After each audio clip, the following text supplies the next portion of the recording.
이 하노이 회담 결렬 이후에 북미 비핵화 협상이 교착 상태에 빠진 가운데 열려서 관심을 모았죠.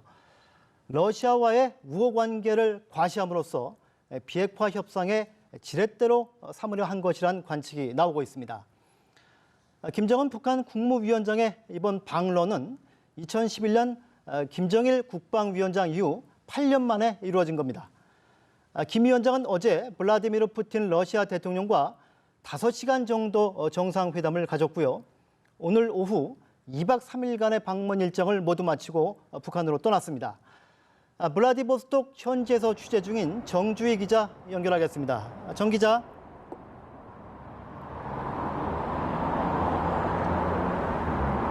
당초 김정은 위원장이 저녁에 떠날 거라는 전망이 많았어요. 그런데 예상외로 점심시간 직후에 출발을 했습니다. 왜 이렇게 일찍 떠난 것으로 보시는 건지, 그리고 오늘 어떤 일정들을 소화했는지 좀 소개해 주시죠. 네, 김정은 위원장은 애초에 오전 10시에 러시아 태평양 함대 사령부를 찾아 헌화하는 일정에서 시작해서 오후 마린스키 극장에서 공연 등 일정을 소화한 뒤 저녁 늦게 특별 열차로 귀국할 것으로 전해졌습니다. 저희는 아침부터 극동 연방대학 김 위원장의 숙소 앞에서 취재를 했는데요. 그런데 김 위원장은 예정된 시각이 돼도 나오질 않았습니다. 그때부터 김 위원장이 모든 일정을 취소하고 오전 일찍 귀국할 것이라는 얘기들이 러시아 언론 등을 통해 전해졌습니다. 김 위원장은 점심 먹을 시간이 다 돼서 나왔는데요. 처음엔 모든 일정을 취소할 것으로 전해졌지만 태평양 함대 사령부 인근의 무명 용사비 참배는 예정대로 소화했습니다. 김 위원장은 이어 러시아의 연해주 주지사와 오찬을 했습니다. 그리고 점심 식사를 마친 뒤 오후 3시쯤 역에 도착해서 러시아 측의 환송 행사를 마친 뒤 전용 열차편으로 귀국길에 올랐습니다. 김 위원장이 갑작스럽게 일정을 취소하고 귀국 일정을 앞당긴 데 대해서는 여러 가지 추측성 분석들이 나왔는데요. 가장 유력한 분석은 러시아 언론 등을 통해 동선이 너무 일찍 공개된 데 대한 부담감, 또 아침 일찍 우천 상황도 영향을 미쳤다는 분석이 제기됐습니다. 예, 김 위원장의 이번 방로가 주목을 받은 것은 아무래도 이 비핵화 협상에 미칠 영향, 그리고 북한과의 경제 협력 문제일 텐데요. 이에 대한 북한과 러시아 언론의 반응은 어떻게 나오고 있나요?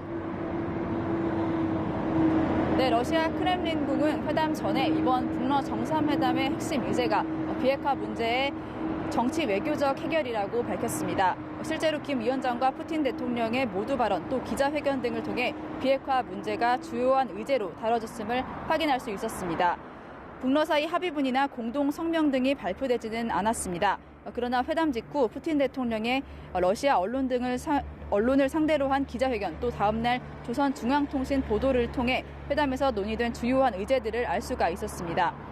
푸틴 대통령은 북한의 비핵화를 전제로 체제 보장이 필요하다고 말했습니다. 또 비핵화 논의를 위해 육자회담 재개가 필요하다고 밝혔습니다. 이 문제를 곧 베이징에서 열리는 1대1로 정상 포럼에서 미중 정상과도 논의할 것이라고 말했는데요. 회담 개최 다음 날인 오늘 오전 조선중앙통신은 회담에서 김 위원장의 여러 발언들을 보도했습니다. 보도에 따르면 김 위원장은 회담에서 조선 반도의 평화와 안전은 전적으로 미국의 차후 태도에 따라 좌우될 것이라고 말했습니다. 또 푸틴 대통령과의 확대 회담에서인데요. 하노이 북미 회담을 거론하면서 미국의 일방적이고 비선의적인 태도가 지역 정세를 위험에 빠뜨렸다고 주장했습니다. 경제 협력과 관련해 가장 중요한 문제는 북한의 현지 파견 근로자들의 체류 연장 문제입니다. 최다 4만 명에 달했던 근로자들이 대북 제재에 의해 올해 말까지 모두 귀국해야 하는 상황입니다.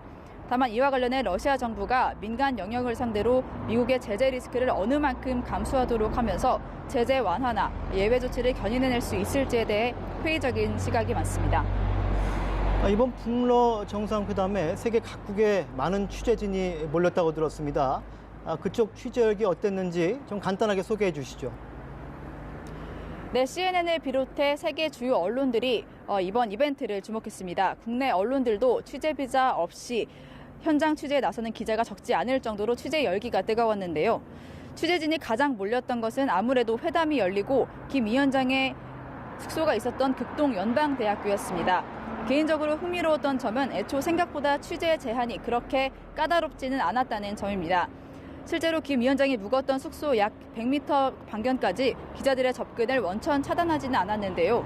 이 같은 취재 여건이 까다롭지 않았던 것은 회담이 열린 곳이 대학교 건물이었다는 점, 또 러시아에서도 정부가 국민들의 일상을 지나치게 제한하는 데 대한 부담이 적지 않았다는 현지 상황 등이 반영된 것으로 보입니다. 오늘 김 위원장 숙소 앞에서 저와 일본 기자들이 김 위원장의 숙소를 떠나는 시간을 취재하기 위해 아침 일찍부터 2시간가량 기다렸는데요. 이때도 러시아 경찰은 김 위원장의 차량이 이동할 때만 취재를 제한했습니다.